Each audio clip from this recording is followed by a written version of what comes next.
Sophia Garfield had a clear mental picture of what the outbreak of war was going to be like. There would be a loud bang, succeeded by inky darkness and a cold wind. Stumbling over heaps of rubble and dead bodies, Sophia would search with industry but without hope for her husband, her lover, and her dog.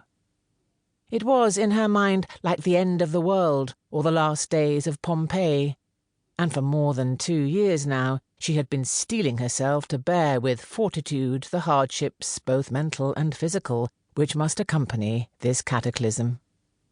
However, nothing in life happens as we expect, and the outbreak of the Great War against Hitlerism certainly did not happen according to anybody's schedule, except possibly Hitler's own. In fact, Sophia was driving in her Rolls-Royce through one of those grey and nondescript towns on the border between England and Scotland, when, looking out of the window, she saw a man selling newspapers. The poster, which he wore as an apron, had scrawled upon it in pencil the words, "War begun."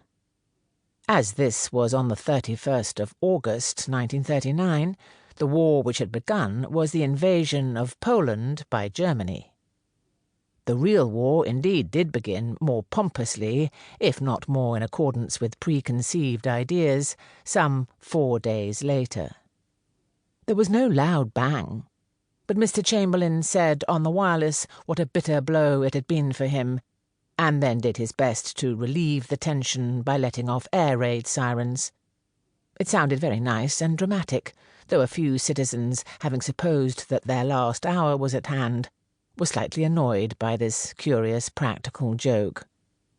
Sophia's war began in that border town.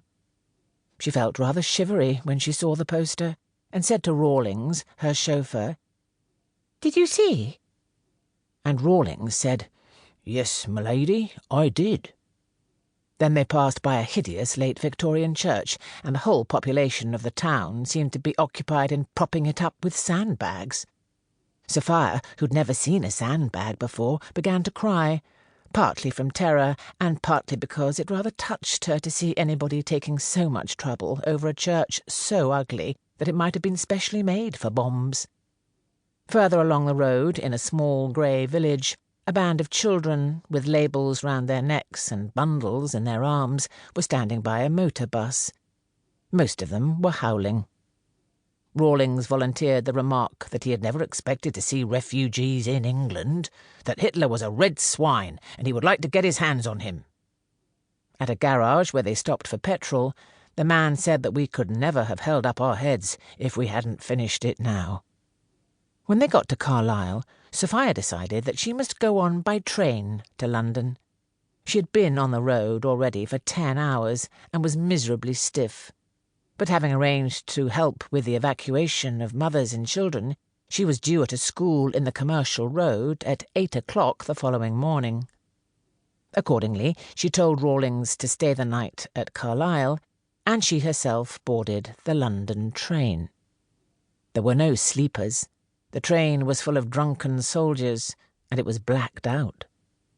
Some journeys remain in the memory as a greater nightmare even than bad illness. This was to be one of them. Sophia was lucky to secure a seat, as people were standing in the corridors. She did so, however, sharing the carriage with a Scotch officer, his very young wife, a nasty middle-aged lady, and several sleeping men. The nasty lady and the officer's wife both had puppies with them, which surprised Sophia. She had wrenched herself away from her own Millie that morning, unwilling to have an extra object of search among the rubble and corpses. Soon total darkness descended, and fellow passengers became mere shadowy forms, and voices assuming ghost-like proportions. The officer's wife went to the lavatory, and the little officer said confidentially to Sophia, "We were only married on Saturday, and she's very upset," which made Sophia cry again. She supposed she was going to spend the war in rivers of tears, being an easy crier.